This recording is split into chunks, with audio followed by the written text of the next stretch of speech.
Hey guys, welcome back for Chapter 2 of SH100 Principles of Public Speaking Online. Today we're going to go over Chapter 2, which covers preparing your first speech. The first speech that you guys will be doing is your introduction speech. So we'll post some instructions on how to do that over the next few days. I'll make sure you guys have that, and we'll go over that in a little bit more detail later on. But I want you guys to have this chapter and these notes ready so you can use these tips and tricks for preparing that speech before you give it. That speech will be in a manuscript style, which we'll go over those different styles here in a second, but you guys will need to type that out and turn that in addition to your speech. But Chapter 2 is about preparing your first speech. And the goal of this class overall as a whole is to make your last speech, ideally, which will be your argumentative or persuasive speech, better than your first one, which is this introduction speech. They're in very different styles, but we assume that by the time you've done a few of these, that you'll get better and better as time goes on. So we give you multiple speeches to do in hopes that you do get better and improve throughout the course. There's a learning process, and it's expected that your skills will improve in both in speaking and in writing and preparing these outlines and manuscripts for these speeches. So that's our end goal for this course, hopefully. But we're going to talk about something called rhetoric today. Now, if you don't know what that term means, it essentially means effective or persuasive speaking or writing. Okay? We talk about rhetoric, sort of rhetorical things. You've heard this term before, probably. It dates back way to the ancient Greeks and Romans. They were orators, so Cicero and these other people that we've probably heard about from ancient history or whatever. Public speaking was revered during that time as this really important method. People who were really good at public speaking were able to garner the attention of their followers and of the people in where they lived, and were really able to be effective in what they said. They were revered as politicians, really important public figures. Anyone who was anyone, it could get them on their side. They knew they were going to do something great because of their ability to communicate effectively during that time. There was written language also, with Latin and that type of thing, but their spoken language was way more important, and there was a lot of emphasis placed on that. And even back then it was called rhetoric, all right? So we're going to talk about rhetoric in this class too, related to you guys' public speaking, because we use those same skill sets that they were using way back in the day, even today in public speaking circumstances. All right. So we talk about rhetoric, and there's 5 canons. Now, canons are just essentially sections. Okay. There's canons in literature. There's canons in other aspects of art and that type of thing as well.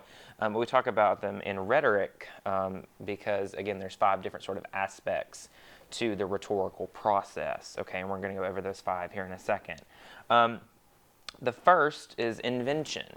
Okay, so not like an invention that you make scientifically or something like that. Invention here says that the substance of your speech is the most important. All right, you have to think about what your audience wants to hear. Okay, let's think about politicians. They all have constituents that they serve in their respective areas. So geographic areas, along party lines, you know, if they're Democratic, Republican, Independent, whatever, they serve their constituents. You know, and they have to think about that in terms of what they say and how they say it. They wouldn't want to sort of offend their party constituents by saying something that they know they don't agree with, right? So invention essentially says that the substance, you know, what you're actually saying is the most important. How you say it is also very important, okay? So again, talking about that body language, talking about the way you enunciate your words and your overall presence are also very important, but the substance has to be there, all right? We relate that substance way back to ancient Greek terms again of ethos, logos, and pathos, okay? And you guys may have heard these before in some of your other classes.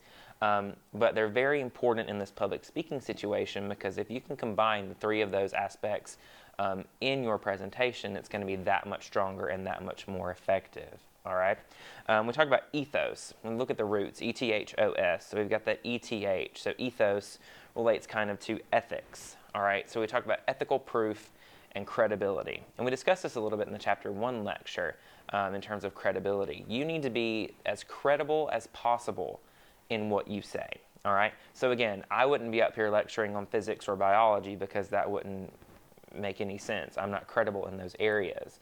I can be up here lecturing about public speaking and communications because I am credible, okay? It's your job as a public speaker in any circumstance, whatever that may be, to become an expert in what you're speaking on, okay? And this is true even in this class. You guys are going to be speaking on topics that I don't know a whole lot about.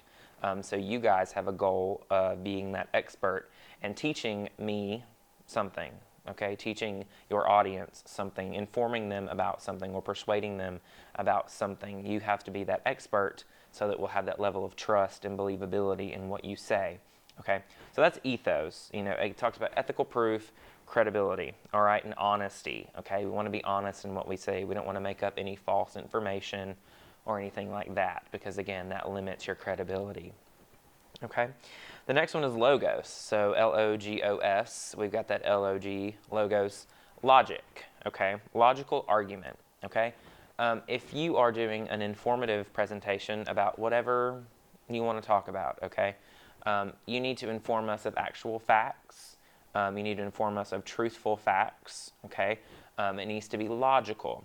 I use an example in some of my classes that, you know, I formed the argument that the sky is blue because of unicorn tears.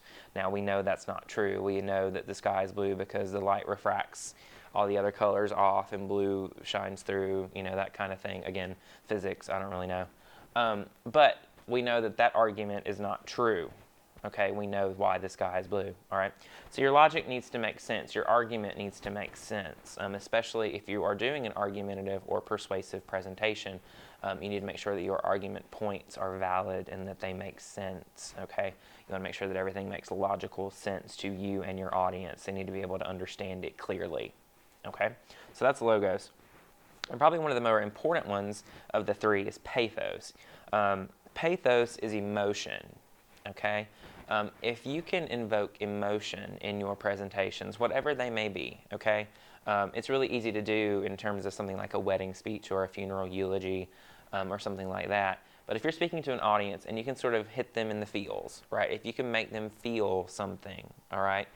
That makes that presentation way more, not important, but way more able to persuade them or able to make them listen, able to make them understand, way more effective, okay? And that can be laughter, it can be sadness, it can be any emotion that sort of gets them to pay attention, okay, that sort of gets them feeling something. And that's one of the hardest things to do is to make your audience feel. But if you can do that, again, that makes that presentation all the more effective. So ethos, logos, and pathos are those three terms. They've been around for literally centuries, and we still use those to this day in public speaking, and you guys need to use those. They'll come up more in some of these lectures as we go on, and we'll bring those back up and sort of how you can use those to your advantage. But you need to sort of have an overview of what those are, okay? So we digressed a little. We're back on the canons of rhetoric. So that first one is invention, okay? And all that we just discussed goes with that canon of invention, okay? The second canon is organization, okay? Now we all kind of know what organization means, how something's organized, right? How something is put together, okay? It's the arrangement or organization of your speech. In this class, again, we're sort of following that similar structure to your English classes, so that 5-paragraph structure, your introduction, your body paragraphs, 2 or 3 of those, and your conclusion, which closes out your paper and ends your presentation. There's no necessarily right or wrong way to organize a speech or a presentation, but again, that's just sort of a standard method that people understand and that is generally followed. So again, it's not the be-all, end-all, but it's kind of the method that we're going to follow throughout this course. Again, for your introduction, this is going to be review, obviously, but your introduction, you put in your name, your topic, and some kind of attention grabber, okay? Public speaking is hard because if you can't get their attention right away, they're not going to pay attention to you at all. So you need some kind of attention grabber in your presentation to make sure that your audience is listening. Now, that can be asking a question, that can be telling a story, that gets some sort of emotion evoked in them, anything to really grab their attention, okay? It can be an interesting fact, and that's up to you. It's at your discretion, and you would know about your audience, so you should use that knowledge to your advantage in terms of what kind of attention grabber you use, okay? Next is your body. Obviously, that's sort of the meat of your presentation, for lack of a better term. That's where you elaborate on your main points. You give examples. If you have some kind of visual, you can use that during that point. But again, that's sort of the gist of your presentation. That's the actual substance of that speech, okay? So those body paragraphs need to be organized really well. Your points need to make sense logically or chronologically, whatever sort of order you decide to put those in, okay? Your body paragraph is kind of the most important aspect here, all right? And then your conclusion, again, you sort of repeat your main points. Tell us what you already told us, okay? You put in a final thought, you ask for any questions, and that kind of thing. You just close out your paper. A lot of times people don't put a whole lot of thought into their conclusion. They think it'll just happen. That's not necessarily the case. You need to put some real thought into that so you actually end on a really high note, so that your speech is memorable and your audience will remember it, okay? Don't just stop talking. Don't have sort of that brake light kind of thing. You want to make sure that you close out on a good note. I use the example of when you're learning to drive, right? When you're pressing the brakes, you want to sort of gently press on your brakes, right, to come to a complete stop. You don't want to necessarily just press down and brake check all at once, right? That's abrupt and that's startling, okay? So you want to sort of have that sort of smooth, easy brake at the end, okay? Again, that helps you out. It makes you seem more professional. It makes your audience sort of close out on a high note. And if you've repeated what you said, it makes those points stick to them as well. So repeat those points, close out on a high note in your conclusion. All right, so that's organization. All right, so we've got invention, organization. Our next one is style. It's not the way you dress, because I have no style whatsoever. Clearly, I'm here in a t-shirt. But style is the use of language, okay? We've talked about language a little bit from chapter 1 and how it's changed and how it's developed and how we use that. But it's essentially the ornamentation, how you make it pretty, okay? What kind of wording you use in your speech, what kind of verbiage, how your sentences are structured, that kind of thing. It's just the use of language. Should you use slang? Probably not, depending on your audience, okay? Should you use long sentences? Again, probably not. People need to be able to digest what you're saying, okay? So you don't want to use long sentences. Keep it short, keep it concise. We usually talk about, writing at kind of an 8th grade level. So if you're using anything sort of higher than that, it's going to kind of go over people's heads a little bit, and it's not as easy to digest or understand.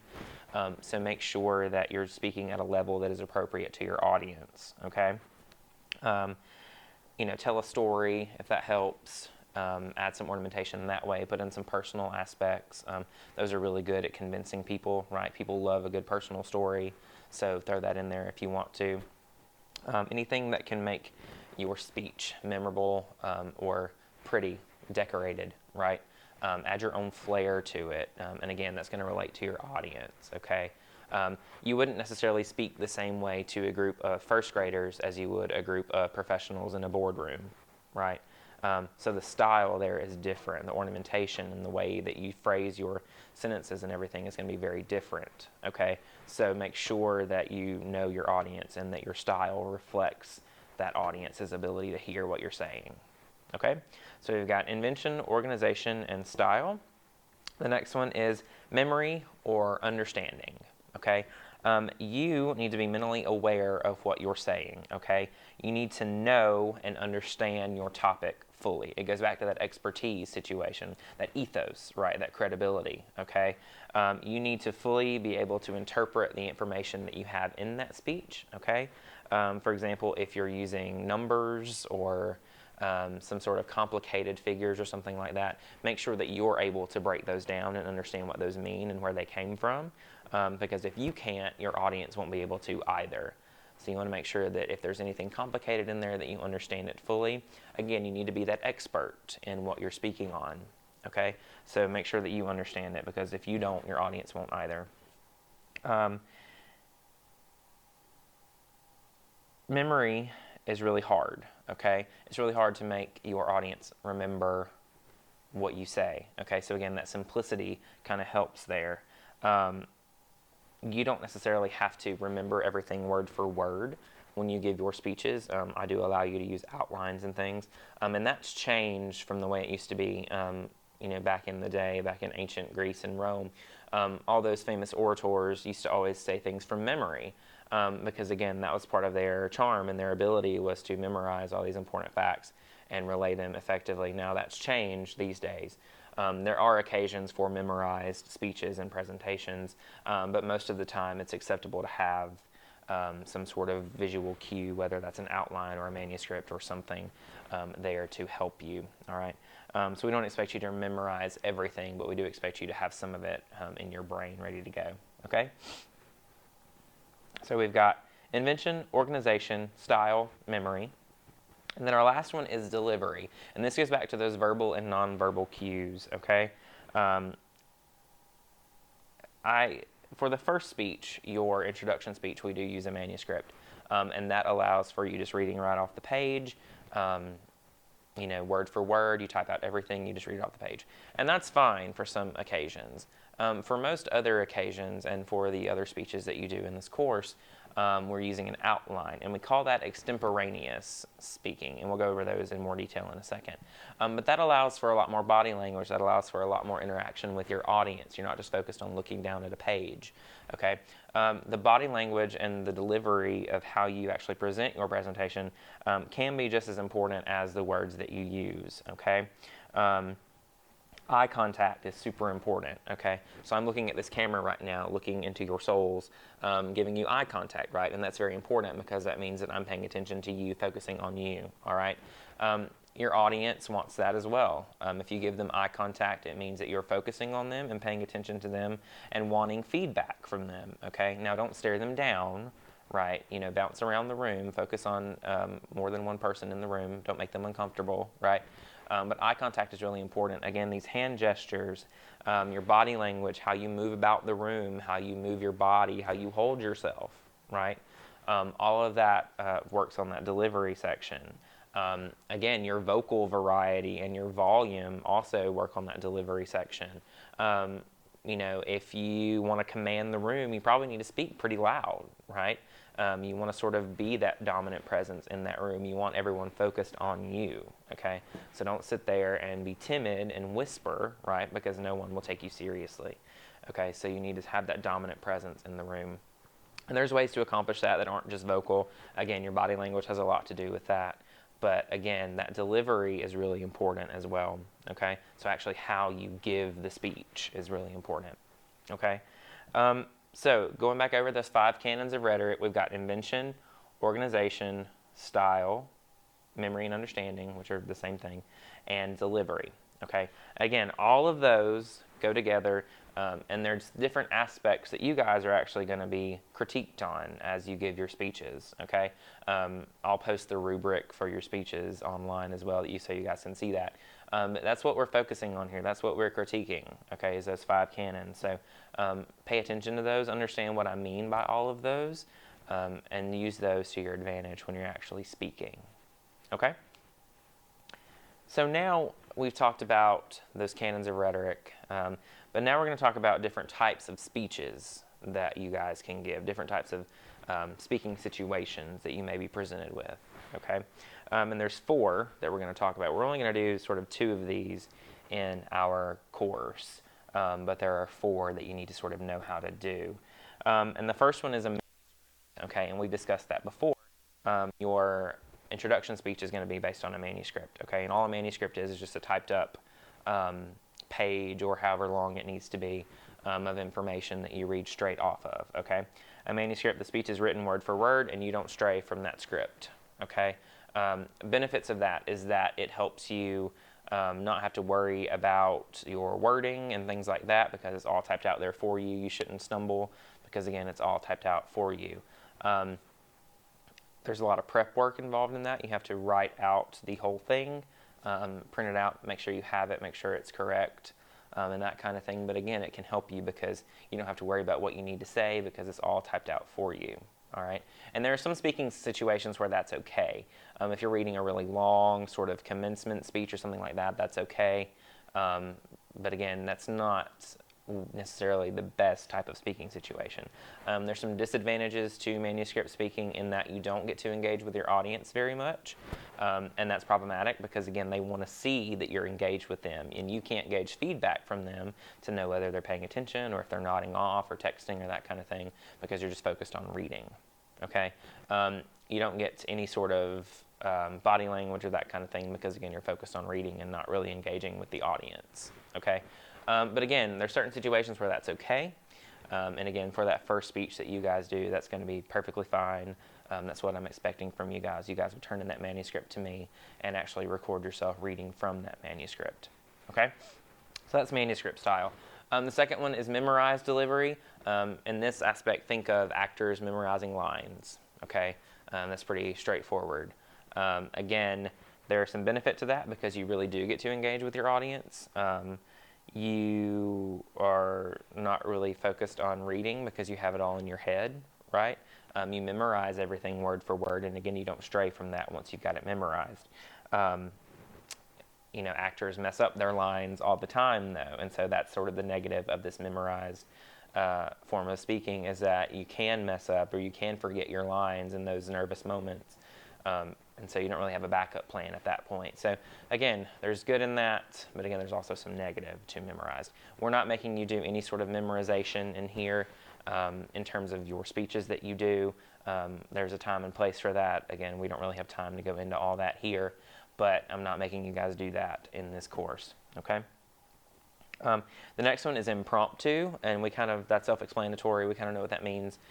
Impromptu means that it's spur of the moment, okay? So this is if you've won an award, okay, at a banquet or something, and you didn't know you were going to win it, and you have to give up and give an acceptance speech, okay? Now, I understand a lot of people prepare those ahead of time, but if you didn't know you were going to win it, you didn't have time to prepare, you have to get up there and speak, all right? And again, so that's spur of the moment impromptu. This could be sort of a wedding toast or something like that, right? Where you get up and give a speech at a wedding if you're the best man or something like that. Again, it's spur of the moment. Okay. Again, negatives of that is you don't have any time to prep. So you may stumble over your words. You may not know exactly what to say because you haven't had any prep time. And so again, there's some pros and cons to that style as well. The other more important one that we're going to talk about in what you guys are actually going to do in this course for 3 of your 4 speeches is that extemporaneous style that we talked about before. And that just means that you use an outline, okay? It's the best style for most presentations. I mean, you use an outline. It's prepared and practiced, okay? That outline only contains about 30% of what you actually say. So you put your key points on there that gives you sort of guiding posts for your presentation. You kind of have time to interact with your audience. It gives you some flexibility because you're not focused so much on the words on the page. You're just more focused on the ideas, okay? And again, it allows you more engagement with your audience. It allows you the eye contact. It allows you for a little bit more flexibility in movement and that kind of thing. And so that's the type of speech that we're going to do most in this class. That's what I'm expecting from you guys. It's more organic, okay? Organic meaning that it's not planned, it's not prepped. It just kind of flows. You just kind of go with it, okay? And it's also more dynamic. Again, that dynamic situation means that it allows for movement and for change and for difference. Okay, it's not just you standing behind a podium reading. All right, so that's what we're going to do most in this course is those extemporaneous or outline speeches. All right, and again, I'm going to post the outline format that I'm expecting for you guys on Blackboard, so you guys will have that as you prepare those to turn those in for each of your speeches. All right, so don't be worried about that. We'll get that as we get closer to time. Okay. More information that we need to go over from this chapter. We're actually going over principles of public speaking at this point. There's 3 main principles of public speaking, okay, that we need to sort of keep in mind as we go throughout this course, okay? Again, there's a lot of lists here, 5 and 4 and 3, but these 3 are very important, okay? So here are 3 principles of public speaking. So here's sort of the crux of this course, right, the meat of this course. And we've discussed this before. Number 1 is put your audience first, okay? This is the most important. If you're not speaking to your audience and they're not listening, then what's the point in speaking, okay? Every public speaking situation has an audience, okay? You need to be able to cater whatever you're saying to that group, to that audience, however big or small it may be. You need to be able to assess the room. You need to be able to see who's in there, why they're there to listen to you, and what they want to hear from you. Okay? If you're not doing those things, it's pointless. Okay? Because they're not listening. And if they're not listening, there's no point in speaking. Okay? So keep your audience first. That is the number one key. I can't stress that enough. You need to know who your audience is. Now, your audience in this course will just be me. Okay? I'm listening to what you say. Your two people in the room with you will hear what you say. But again, so that's a very small audience. All right? So you need to be able to work that. You need to be able to cater your speech to that audience size. Okay? In terms of your content and in terms of your delivery. Number 2 is speak from deep. Okay? Speak from deep. Now, what we mean about that is we want you to talk about subjects that you care about deeply. Okay? Subjects that are important to you. Okay? We all have a story to tell. All right? So I want you guys to kind of tell it. Try to make your audience feel some sort of emotion, some sort of feeling. Okay? Because again, we go back to that pathos situation, that pathos aspect, that emotive aspect, and that can be super important when you are giving a speech, because if you can make them feel something, they're way more likely to remember it. Okay, so make them feel something. Let us know why it's important to you and why it should be important to us. Okay? Tell us important facts that should make us think differently about that topic. Okay? Speak from deep. Speak from something that you care deeply about. Okay? Number 3 is leave your audience wanting more. Okay? So observe your audience when you speak. Do they look bored? Okay? If they look bored, change it up a little bit. Don't linger on one topic for too long.